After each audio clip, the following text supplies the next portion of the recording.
Good evening. You're watching News Today at 9 p.m. I'm Preeti Choudhry. Top focus in this edition of News Today. Jammu and Kashmir is finally going to see elections after a decade, 10 years. Along with that, the Election Commission announced the dates for the state of Haryana, did not announce for the state of Maharashtra. The implications of all three discussed over the course of the next 45 minutes. Allow me to take you through the headlines first.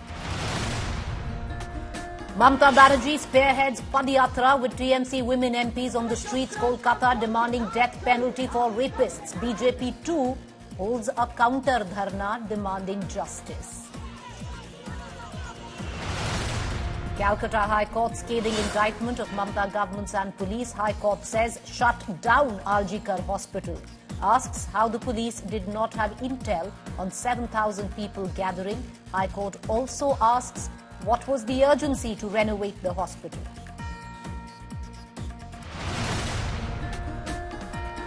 Poll Commission announces dates for assembly polls in Jammu and Kashmir. Phase 1 to be held on 18th of September, second phase on 25th of September and the final phase on October 4th. First, Haryana also will vote on October 1st, counting on 4th October. Haryana Assembly elections will be held in a single phase on October 1st, counting alongside Jammu and Kashmir on October 4th.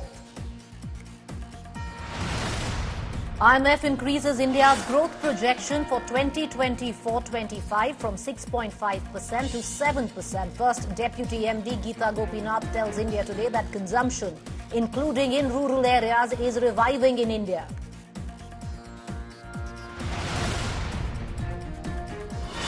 ISRO launches Earth Observation Satellite 8, third and final development flight of SSLV.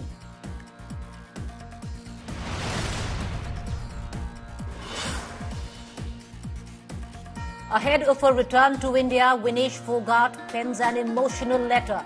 Says the goal that we were working towards is unfinished and that something might always remain missing. Also says she wanted to restore the dignity of the Indian flag, which was dragged with her last year.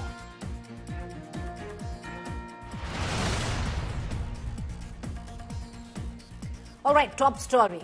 Election dates have been announced for both Jammu, Kashmir and Haryana. Let's begin with the state of Jammu and Kashmir. Elections will take place in Jammu and Kashmir after a full decade, 10 years, viewers.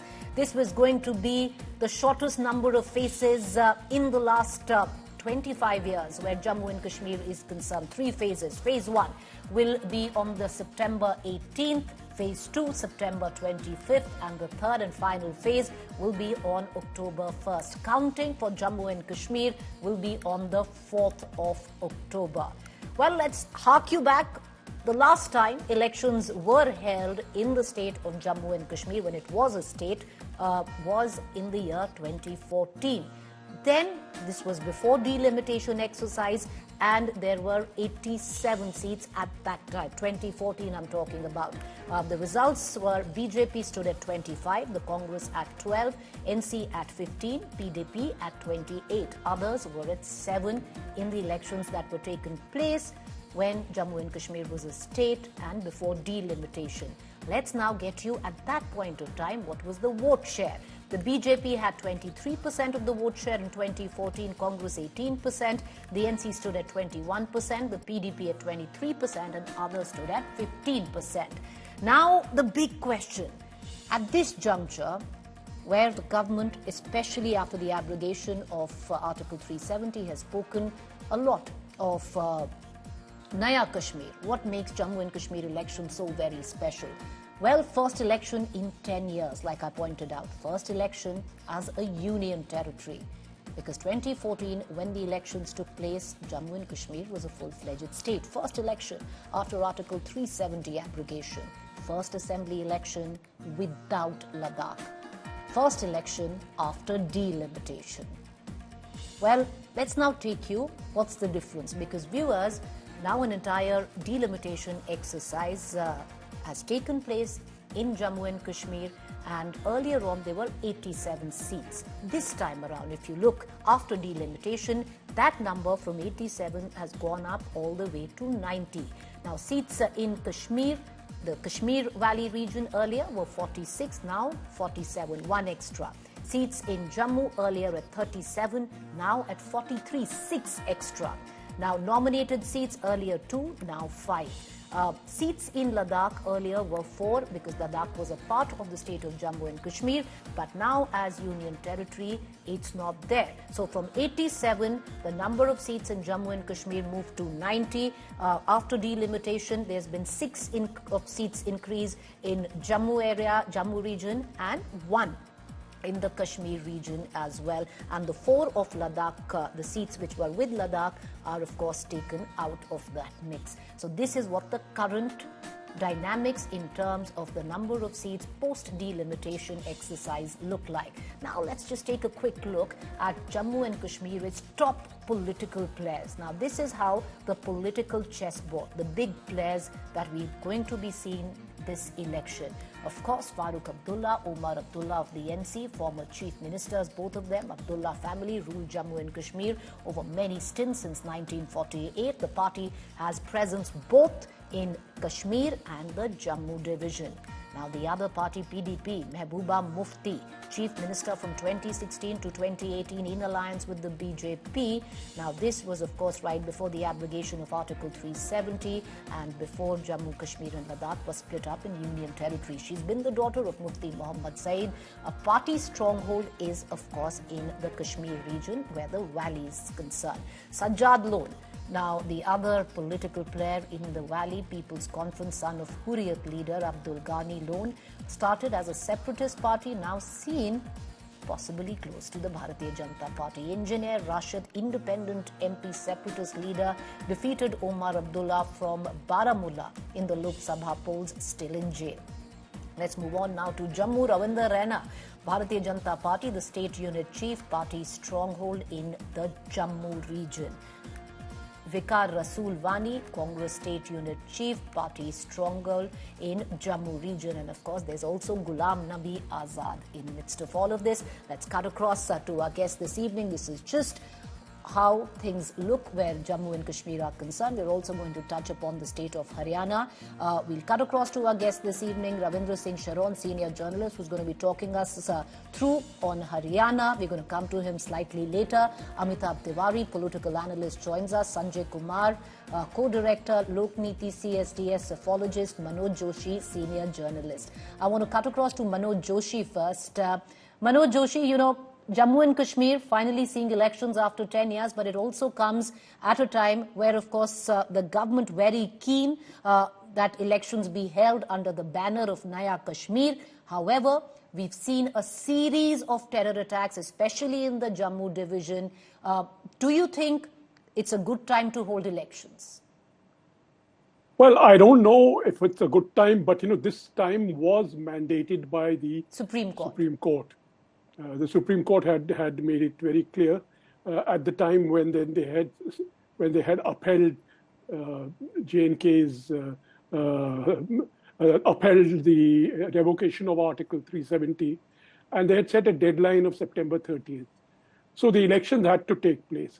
As far as terrorism is concerned, you know, what is happening these days is nothing compared to what was happening in 2002. When you had elections as well, or 2008, you know, or even 2014. So I don't think that should be a consideration. I presume that there will be a great deal of security along with the elections. But I think the perspective has to be that elections help to moderate the political climate rather than to accentuate it. So from that point of view, I think it's a very useful thing that the election should be held. Kashmir is in a kind of a limbo, but it's not just that the elections, what happens after the elections is equally important because there have been structural changes that have been made within the Union Territory of Jammu and Kashmir, which raise questions about the utility of elections at this juncture. But, you know, Sanjay Kumar, this marks a big step now in efforts to meet the Supreme Court deadline. Last year, you know, in December, the Supreme Court in a landmark judgment had said that do hold elections by the 30th of September. So it meets that deadline. But if voting percentage in Jammu and Kashmir in Lok Sabha is anything to go by, then we are at least looking at people wanting to come out and participate in democracy. There's no doubt about that. Because we have only one evidence after abrogation of Article 370 that what is the mood of the people with regard to restoration of democratic processes. 2024 Lok Sabha election is a clear example, and you rightly pointed out that this is an election where people turned out to vote in very large numbers, and we have the Election Commission turnout figures in front of us, a clear indication that people are excited, people are eager to participate in democratic processes, and I have no doubt that the forthcoming elections will witness a very large number of people turning out to vote on the election day. Amitabh Tiwari, if you put in perspective how the map of Jammu and Kashmir looked like as a state pre-delimitation and now post-delimitation. What do you make of it? Because, the seats have increased in terms from 87 to 90, but there have been a jump for Jammu by 6 seats, 1 for the Kashmir Valley. Of course, in terms of reserved seats, there are now where the ST, scheduled tribe seats are more. What do you make of the delimitation exercise, post and pre? See, essentially, we are seeing that 6 seats have increased in the Jammu region, which is predominantly a Hindu-dominated region. But if you see the structure of the J&K Assembly, even now today, if you see all the elections in this century, 2002, 8 and 14, all of them have thrown a hung verdict because it's largely a quadrangular contest. The regional parties are strong in the Kashmir Valley, which even now has 47 seats, and the national parties, Congress and the BJP, strong in Jammu region, which is now the 43 seats. Now, if you see the Lok Sabha elections, the Congress and the National Conference were in alliance, and both the NDA and the India bloc were leading in 36 seats each. The PDP, which was part of the Gupkar alliance but was not part of the India bloc per se, suffered losses and it could not even garner 10% vote share. So we have to wait and see whether the India bloc alliance still holds and fructifies. If it fructifies, then it's a triangular contest and the India bloc could hope to win a larger number of seats in the Kashmir Valley. And Congress also is fairly strong, decently strong in the Jammu region. And we've also seen that they've done well against the BJP nationally as well. So they have the momentum there also. But if the alliance does not fructify, then it's back to a quadrangular contest. And even you've shown some new parties have emerged in Kashmir, like Sajjad Loan's party, Jammu and Kashmir Awami party or Apni Haq party or something like that. And there is a clamor for new faces, new perspective, new parties with both heavyweight ex-chief ministers losing in the Lok Sabha elections. So BJP hopes to that the Kashmir seats are split between the regional parties and it could consolidate in the Jammu region. That was the strategy even in 2014. However, it had not worked. So we'll have to see how this delimitation helps the national parties and whether we get a clear mandate from the people of J&K this time or not. It's interesting because if you just hark back even to the Lok Sabha, at least where the BJP was concerned, it did not contest from any of the 3 seats in the valley. We're going to get back down to that. But let's now, cut across and give you a sense of, if you try to translate what went down in Lok Sabha to the assembly segment. Well, total 90 seats, majority 46. BJP is going to be at 29, the NC at 34, Congress 7, PDP 5, Engineer Rashid 14, People's Conference 1.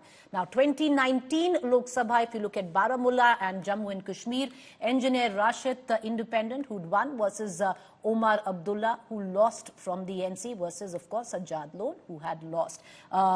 This is, of course, what went down in Lok Sabha. If you look at the Anantnag, Rajouri seat, Mehbooba Mufti from the PDP had lost to the NC's Mia Altaf Larvi. And Jammu and Kashmir voter turnout, Lok Sabha 2024, the 5 seats, like we said, very heartening. In terms of percentage, you can see that massive, increase in percentage, right? from 1996, where it stood at about 47.99%, and you look all the way to 2024, it's a robust, at least for the Valley, Jammu and Kashmir, and for Jammu division, 58.58%. So it's heartening. It's what me and Sanjay Kumar were speaking of. But Manoj, I want to bring you back into this debate. And if you look at now, where each political party is poised, where Jammu and Kashmir is concerned, what's also interesting that the BJP would be looking to enter the political arena under the banner of Naya Kashmir. There might be clouds of these terror attacks that we've seen, but that aside, even if you look at Lok Sabha elections, the BJP did not fight on any of the 3 seats in the valley. Well, you could have definitely the BJP will be hoping that once it contests seats in the valley, it can make some kind of a breakthrough, and after its consolidation in the Jammu area, any kind of a breakthrough in the valley will only be a plus for the BJP. Whereas as far as the National Conference and Congress alliance is concerned, the National Conference did not contest anything in the Jammu area, which it basically left for the Congress. So I think the BJP has thought through its strategy fairly carefully, and also the fact that it has consolidated itself, meaning compared to the past, the BJP performance in the last, in the Lok Sabha assembly segments, the 29 assembly segments they got, was very, very substantial. And I think that building on this by contesting valley seats, the BJP hopes to make a beginning to start with. And there's one other factor, the victory of Engineer Rashid. There is a bit of a googly there, because in the sense, does it represent some kind of a subterranean separatist sentiment? The fact that he defeated both Omar Abdullah and Sajjad Lone. So could there be some other third force in the form of independence which can disrupt all these calculations? All right. Sanjay Kumar, to pull you in, are we looking at least where the Kashmir Valley is concerned, a fight which is going to be left to the regional players? Certainly. I think Amitav Tiwari has already mentioned, if you look at the political contest in the Valley region and the Jammu region, traditionally you look at Jammu region is the contest between Congress and the BJP. That's likely to happen even in this assembly election. But if you look at the Valley, I think in Valley you have National Conference and then PDP. These are the 2 very strong regional parties in the Valley. So the likely contest is going to be of 2 kinds, one in the Valley and one in the Jammu region. And as I mentioned earlier, in the Valley, the contest is between National Conference and the PDP, Congress being a marginal player there. But if you look at the Jammu region, largely the contest between Congress and BJP, and National Conference will be a minor player in the Jammu region. Amitav Tiwari, how do you look at whatever, in terms of results or what goes down in Jammu and Kashmir, impact politics on a national level? See, essentially, there's no government there currently, so it's under president's rule. So whichever party gains is an add-on state to that party in the national kitty. However, there are 2 things here. One is the holding of successful elections, even though there are some terrorism activities happening in the Jammu region. The holding of free and fair elections will show the world that democracy has been restored, peace has returned to the valley, and the people have elected their own government. So it will be a plus for the BJP, whether it wins or not. It can claim that it has restored peace in the valley and has also fulfilled its long-standing promise of abrogation of Article 3. However, if the BJP wins the election or is able to form government in the state, then it is an add-on, is a cherry on the cake for the BJP per se. And if the India bloc is able to form the government, then of course they will try to push the narrative that the momentum is building up against Narendra Modi-led government at the center. The hold of the BJP over the coalition could loosen. The coalition partners could start demanding more, whereas if the BJP does well, then BJP's hold over these allies strengthens further. But it is a combination of not only J&K, but all the 3-4 state results, which will determine all these factors. You know, while even as one of our panelists pointed out that terror was there in 2002, possibly more, 2014 as well. There is a certain set which also says that shall we hold elections under the shadow of these massive terror attacks, strangely where even right now the strategy seems to have changed and more attacks happening in the Jammu division. Are we equipped to do so in terms of, hold this democratic exercise, and that too also in just 3 phases? I just want to take our viewers through in terms of fatalities in Jammu and Kashmir, what it looks like in sheer statistics. Civilians, before the abrogation of Article 370, 224 from 2014 to August 5th, 2019. After Article 370 abrogation, 149, August 5th, 2019 to 2024. Where terrorists are concerned, fatalities before Article 370 abrogation, 1,020. And the figures right there, after the abrogation of Article 370, 767 is the figure. In terms of security forces, before the abrogation of Article 370, that figure stood at 428, and after the abrogation, it stood at 186. Now, this is what it looks like, and clearly, Manoj, I want to bring you back in of what you were saying before. What we've seen in terms of sheer numbers, in rise of voting percentage during the Lok Sabha, even if you look at, the statistics in terms of terror, today we are in a fairly good position to hold this election. Yeah, there is no doubt about that. As I said, if you could hold the election in 2002, you can hold the elections now. There is no doubt that the election can be held. A large part depends on the decision of the terrorists. Are they going to target election? It's very easy to kill an independent candidate, though each of them get security, but the security is fairly nominal. So it's very easy to disrupt a big public exercise like that. But the issue is whether or not, the terrorism is there. The problem is that no matter however you look at the figures, they still don't look all that good. You've given, yes. All said and done, it should be 0.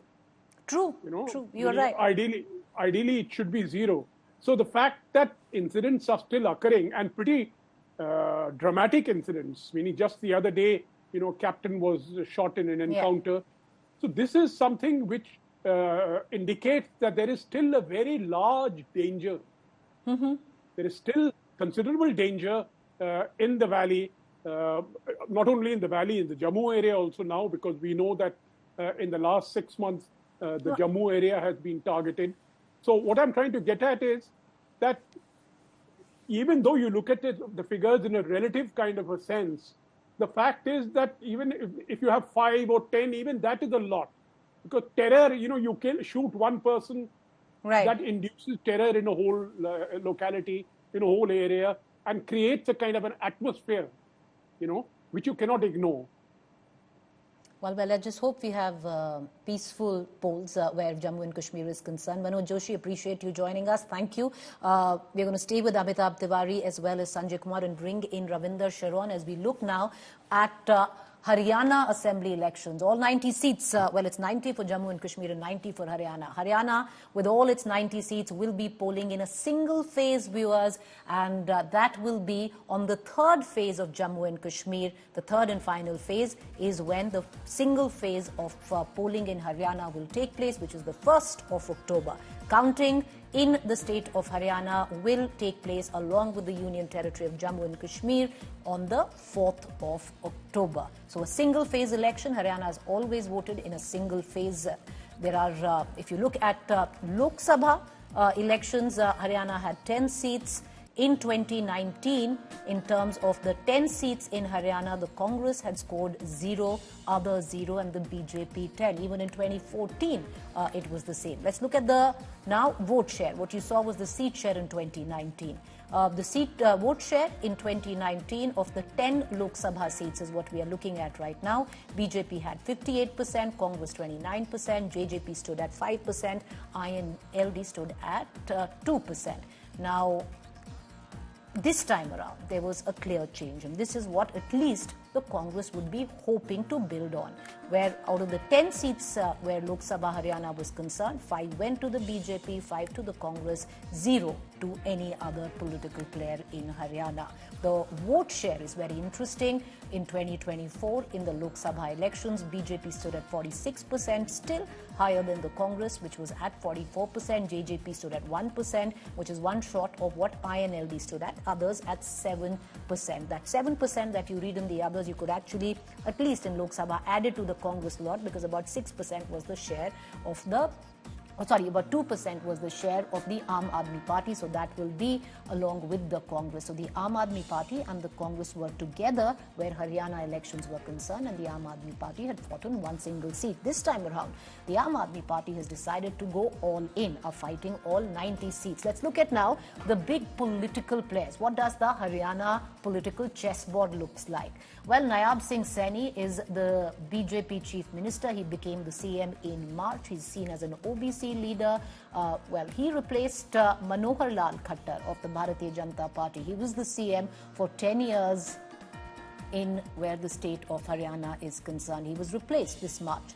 Is currently a union minister where he fought from the Lok Sabha seat of Karnal.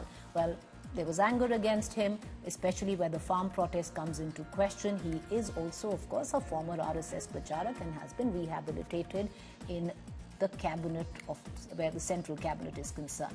Bhupinder Hooda and Dipinder Hooda from the Congress are the key players when it comes down to the opposition, the Congress, who is looking to move in this time. Prominent Jat leaders, they were given a free hand in 2024 Lok Sabha by the Congress High Command, and clearly they seem to have performed.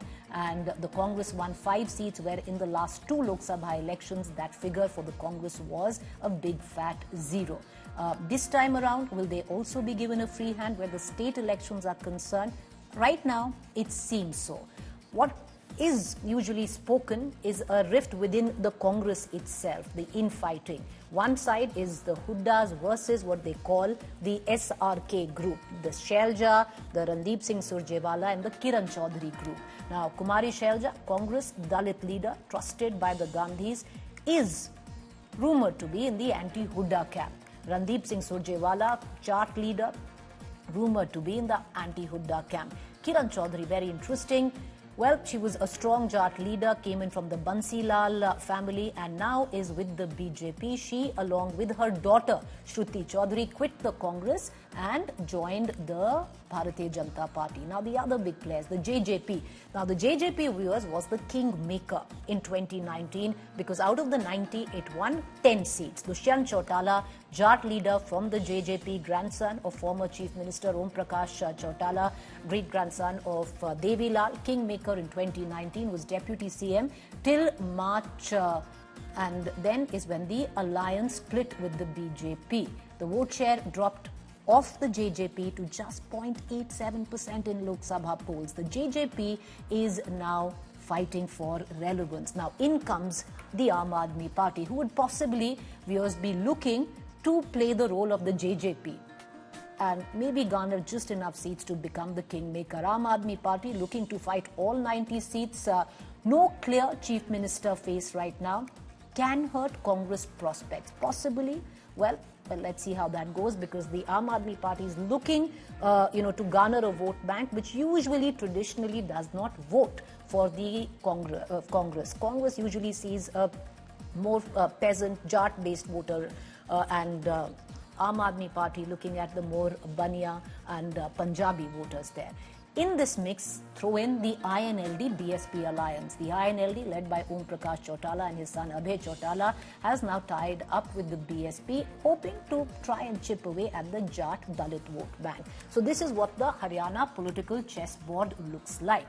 Let's cut across now back to our panelists this evening. I want to cut across to Ravinder Sharon, who tracks Haryana very closely.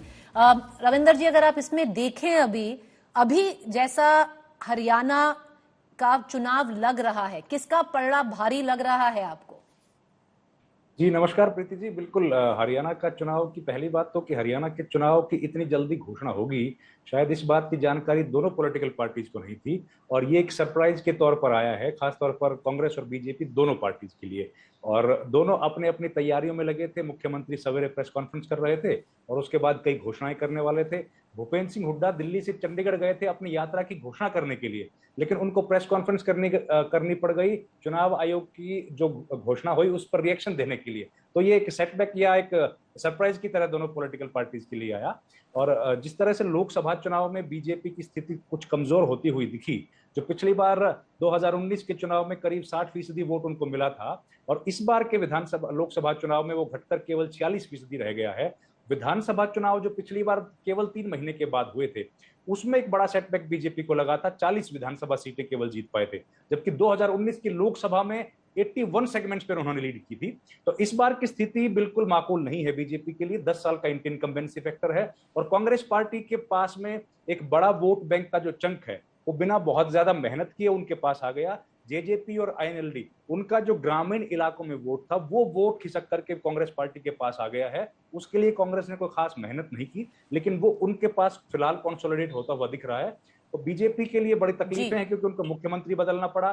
BJP के जो मुख्यमंत्री हैं वो उनको OBC मुख्यमंत्री बिल्कुल कह रहे हैं, लेकिन हकीकत में वो नॉन यादव ओबीसी मुख्यमंत्री हैं, क्योंकि यादव समाज के जितने भी लोग हैं वो राव इंद्रजीत सिंह के साथ गुड़गांव से लेकर रेवाड़ी और महेंद्रगढ़ तक इकट्ठा हैं, कंसोलिडेट हैं। और राव इंद्रजीत कई मसलों पर यह बात कह चुके हैं कि उनकी बेटी को टिकट नहीं दिया गया और वो पार्टी से नाराजगी अपनी जाहिर कर चुके हैं। तो फिलहाल कांग्रेस पार्टी थोड़ी सी बेटर पोजीशन में फिलहाल दिख रही है, क्योंकि कांग्रेस पार्टी में जो गुटबाजी थी उसको भी थोड़ी सी अभी लगाम लगी हुई दिख रही है, क्योंकि कांग्रेस पार्टी के जो बड़े नेता हैं शैलजा के पोस्टर्स और बैनर्स पर भूपेंद्र हुड्डा और उदय भान दिख रहे हैं। तो भूपेंद्र हुड्डा के पोस्टर पर शैलजा और रणदीप सुरजेवाला का चेहरा आ गया, जो इसके पहले नहीं हुआ था। और उसके पीछे सबसे बड़ा कारण यही है कि जब लोकसभा चुनाव के बाद राहुल गांधी ने जिस तरीके से सब नेताओं की क्लास ली थी और उसमें साफ इशारा किया था कि अब गुटबाजी नहीं चलेगी। So interim truce there where the Congress Haryana is concerned, the BJP also trying to find its feet. The elections have come in as a surprise. Sanjay Kumar, I want to pull you in on this. Mr. Kumar, you know, if you look at just by the virtue of how Lok Sabha went, Haryana was one state which gave quite a shocker to the Bharatiya Janata Party. You know, there were new caste combinations, the Dalits, the Jats, which hadn't really come together since Devi Lal came together to vote in the Congress. Even if you looked at the GT Karnal belt, you know, the Punjabis who had en masse voted for the BJP also seemed to be, some of them did shift away. No, certainly there was shift of voters belonging to different caste community, and you have rightly mentioned that Jat shifted away from BJP. The voters belonging to Punjabi Khatri community shifted away from BJP, and that is what has resulted in the loss of 5 seats to BJP. I think if we look at the numbers, 5 for Congress and 5 for BJP, clear indication that the mood is not in favor of BJP. Even after that, the second indication, BJP had to replace the chief minister, a person who has been the chief minister heading the government for 9.5 years. So just 6 months before the assembly election or few months before the Lok Sabha election, the party needed to change the chief minister. Another indication, because BJP realized that the mood is not in favor of the sitting chief minister, mood is not in favor of the BJP. So these are the evidences, and if you look at the debacle BJP has faced in the Lok Sabha election, so clearly BJP is not in a very good position in Haryana. The new chief minister still has a lot of, he need to still get a grasp of what is happening on the ground. So difficult times for BJP in the assembly election, and Congress certainly at this moment has an edge. whether Congress is going to capitalize on that edge or not, because you have already mentioned there are factional fights within the Congress. But you also mentioned, which I also agree, that they've been able to hold on, they have been able to bring about some truce, because you can see the faces of different Congress leaders on the same posters. So that's an indication that there is some truce. Congress is willing to fight elections together. If they manage to do that, if they manage to fight elections together till the date of voting, which is the 1st of October, I think Congress has a very good chance to defeat the BJP in Haryana. Amitabh Tiwari, now in comes the Aam Aadmi Party, because till Lok Sabha elections, the Aam Aadmi Party fighting Haryana with the Congress on one seat, lost that seat, but it was an alliance. Now the Aam Aadmi Party, who's been trying to build a base in Haryana for the last 3 years, is going all in and fighting 90 seats, Amitabh Tiwari. Do you think the Aam Aadmi Party this time around would be more than happy if it could play the role of the JJP and maybe garner just enough seats to be the kingmaker, and in an assembly which has just 90 seats, maybe there could be an outside chance there? See, in Haryana, the smaller parties and independents have always had a big role. Even in 2014 or rather 2019, it was a hung assembly. 2009 also, I believe it was a hung assembly. Congress won only 40 seats. Having said that, I do not think that the Aam Aadmi Party has the muscle power today or has the support to garner significant vote share in these elections, because obviously Arvind Kejriwal is still behind the bars. We do not know at what point of time he will be released and whether he'll be able to campaign for the party or not. Largely, it is a battle between the Congress party and the BJP. The JJP has weakened significantly. Even in 2019, the BJP would have lost the elections had not JJP split the Jat vote and won 15 of the 57 Jat influenced seats. So I don't think AAP is in a position to take over from JJP. Now it is a direct battle between the Congress and the BJP. Both are, the Congress party is trying to consolidate the minority, Dalit and Jat vote, while the BJP still hopes that the INLD and the JJP in a local election are able to split at least a portion of the Jat community votes, and it is able to hold on to its OBC. Bania. The INLD did definitely better than the JJP in the Lok Sabha elections. But Ravinder जी, ये 3 धड़ों की बात करेंगे. सबसे पहला, आम आदमी party Congress को नुकसान पहुंचाएगी या आपको लगता है फायदा पहुंचाएगी, क्योंकि वोट बैंक दोनों के थोड़े डिफरेंट है? क्या रोल प्ले कर सकती है या नहीं करेगी कुछ? जेजेपी का जो रोल, क्योंकि उनकी तो अभी वर्चस्व की लड़ाई हो गई है, फाइट फॉर रेलेवेंस लग रहा है जेजेपी के लिए. इसमें अब आ जाती है आईएनएलडी और बसपा का जो अलायंस है. पहले भी हुआ था, इस बार कुछ होगा आपको लगता है? टीम बी कह रहे हैं इसको बीजेपी की.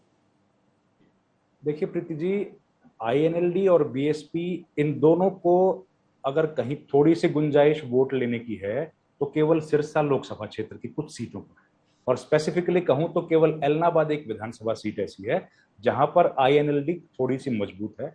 इसके अलावा पूरे हरियाणा की 89 सीट्स जो बची हुई हैं, उनमें इन लोगों की अगर हर जगह पर जमानत भी बचने की पोजीशन में हो तो एक अच्छी खासी वो पोजीशन आप मान लीजिए. जेजेपी को 1% से वोट कम मिला था, जेजेपी और आईएनएलडी को भी 1% से कम वोट मिला था. हम लोग जो आम आदमी की बात कर रहे हैं, आम आदमी पार्टी की, आम आदमी पार्टी को जो वोट बैंक थोड़ा सा बढ़ गया, उसका कारण कांग्रेस है, क्योंकि वो कांग्रेस के साथ अलायंस में थे. अपने आप आम आदमी पार्टी के पास बिल्कुल भी वजूद नहीं है हरियाणा में, और कोई ऐसा इलाका नहीं है जहां पर आम आदमी पार्टी का कोई एक भी नेता इस पोजीशन में हो जो स्ट्रांगली फाइट किसी को देने की पोजीशन में दिख रहा हो.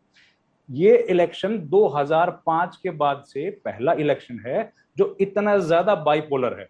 यहां पर तीसरा धड़ा जो है वो 1% से लेकर 2% वोट तक कोई ले आएगा तो वो एक बड़ी बात होगी.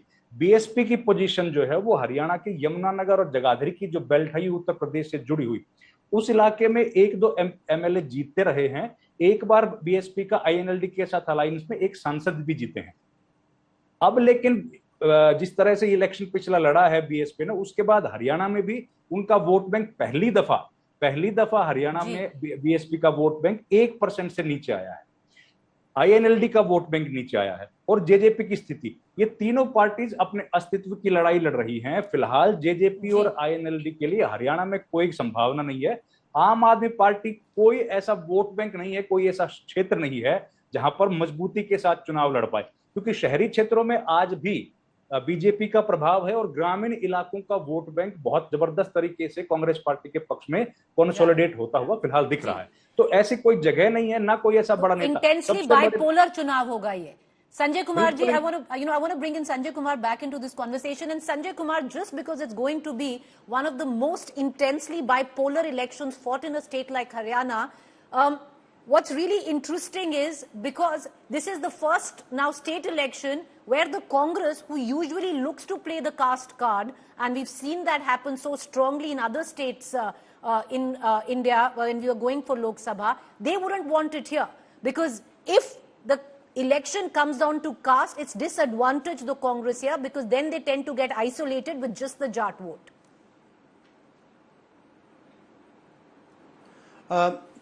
I'm not sure whether this election will not be contested on the caste lines in Haryana. I think that's going to be one of the key issues, along with various other issues. The issues of, farmer distress, issues of the women wrestlers. So there are various issues. Unemployment is there, price rise is there. So these are all the issues. But I think finally, the alliance formation, you already mentioned that INLD has formed an alliance with the BSP. The whole idea is to consolidate the Dalit vote and the Jat vote. But look, these alliances work only if the party has, some decent support base. Right. Both the parties are having less than 1% of support base. So I don't think even your voters, generally Indian voters don't want to waste the vote. If the Dalits look at BSP not as a serious player, I don't think that the large number of Dalits are going to side with the BSP candidate. Same applies with the Jat vote. Jats, yes, there was a time when INLD got a lot of Jat vote. But I think looking at the situation of INLD, Jats are not going to side with INLD in a big way.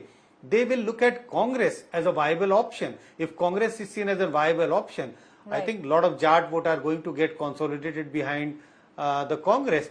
And Congress, Congress has Shailaja as one of the Dalit faces. So right, it's not, yes, it looks like as if an unnatural alliance of Jats and the Dalits. But looking at the political scenarios, looking at their unhappiness with the BJP, and not looking at BSP and INLD as the viable alternative, they will come together, they will vote in favor of, they are likely to vote in favor of Congress. So I think caste combination is going to play an important role even in the forthcoming assembly elections in Haryana. Amitabh Tiwari, very quickly, last word in, because in midst of all of this is also now suddenly a political issue which will be played very big and boom in Haryana, will be Vinesh Fogart. Do you see that happening? I think it was also evident in the 2024 Lok Sabha elections that the women voted in larger numbers for the India bloc. And even if you see nationally in Manipur and in many states, the women have voted for the India bloc, and Vinesh Fogart's issue will be there, talked about in the elections. She might even contest if she wishes.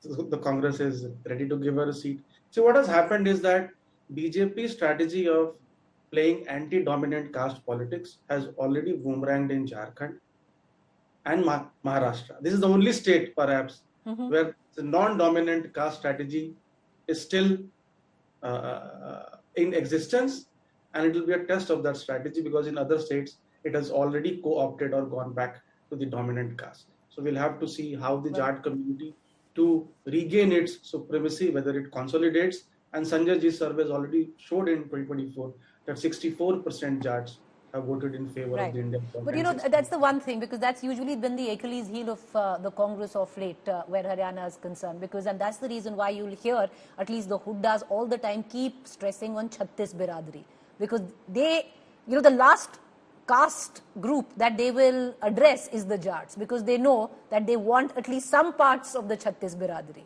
and not just the Jats. But we're going to leave it at that. It's going to be two very interesting elections, and we're going to have all of you back. Thank you for joining us. Once again, viewers, we are back in election mode. But there was something amiss, but maybe it'll come a month later. And that was the omission today of the state of Maharashtra. Usually, Maharashtra has always voted alongside the state of Haryana, at least in the last 3 elections. The EC, though, today did not declare dates for the state of Maharashtra. In the past few cycles, Maharashtra and Haryana elections were always held together. Take a look there. 2004, Maharashtra, October 13th, alongside Haryana, and those are the dates right there going all the way till 2014, 2019, and then now 2024, where Maharashtra elections have not been declared. Otherwise, at least the last 3 elections, you can match the dates there: October 21st, 2019, 2014, and even 2009. Last 3 elections, Maharashtra has voted alongside Haryana. So many asked, again, some reading it politically, why did not the EC announce the states together? Well, this was what the Election Commission said. पहले महाराष्ट्र और हरियाणा एक साथ हुए थे।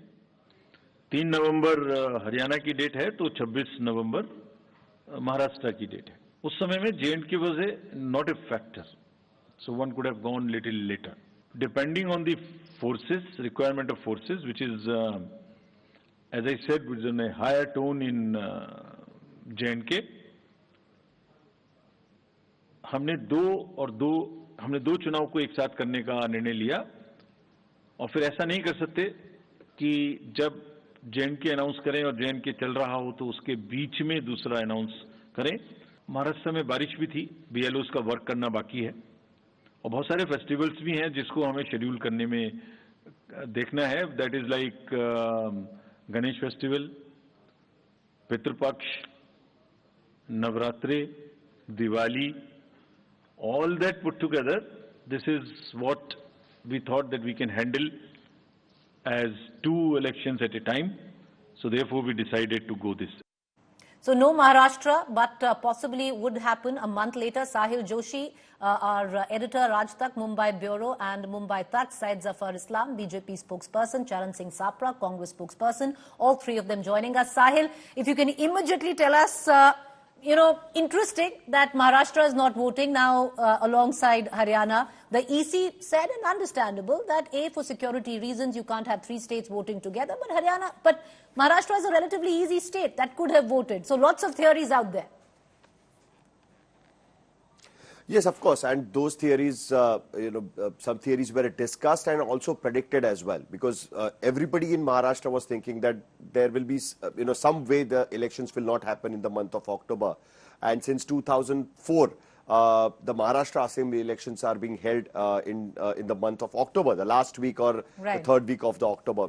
This is the only time what we can see is that it's going to go in either the mid-November or the last week of third week of November.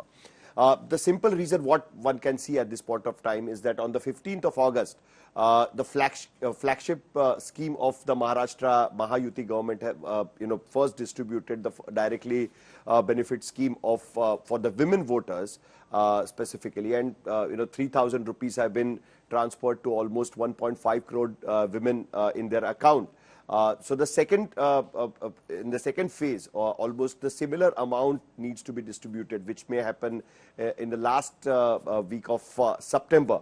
So looking at that, there was a discussion in Maharashtra since last few days that so that the government can distribute those 3,000 rupees. It is unlikely that the Maharashtra elections will be announced soon. The another technical reason which was being discussed is that in 2019 the Maharashtra government could be formed on 26th of the November. So that extra room the Election Commission already has, because earlier this date was a little bit earlier, but because of the 2019 political crisis, there was a period when there was a president's rule, and because of that the government formation was delayed by almost 15-20 days, and finally it happened on 26th of November. And that is also one of the reasons what Election Commission will put the finger on, which even today the Chief Election Commissioner mentioned it, along with the various other reasons he tried to put forward for not having elections of Maharashtra with Haryana, which has been happening since last 3 consecutive elections. That is what it looks like. So there may be a political reason, but Election Commission is a separate body. We cannot say that it may be a political reason, but the discussion within the political circles in Maharashtra that the elections will be delayed was happening since last 2 weeks, which I can. Well, the discussions were bang on, and Syed Zafar Islam, the opposition now, which anyway calls EC as per the opposition compromise, says that now the EC is given enough time for Eknath Shinde to roll out his various beneficiary schemes? It is very unfair to target ECI. They are doing their job. The question has been posed to the election commissioner, and he has responded. Chief Election Commissioner has responded for everyone to understand that for J&K, earlier J&K was not there. Now J&K is also there, and J&K you require a lot more security personnel than you require otherwise. So it is important for all of us to understand that he is just prioritizing what is important for the purpose of conducting a free and fair election, and we require a lot of support from the armed forces or from the security forces to be stationed in Jammu and Kashmir. That's why it is important to conduct J&K with Haryana and of course Maharashtra with Jharkhand. And it doesn't matter whether let them conduct the election. The Election Commission of India, they know it better than all of us. When it is the right time, keeping all the other information which they have and the constraints and the flexibility what they have. Mm-hmm. So it doesn't matter whether the election will happen in the month of October or the first week of November. That flexibility, anyways, is there. Time that much time is available with the election commission to conduct the election. Right. So it is fair.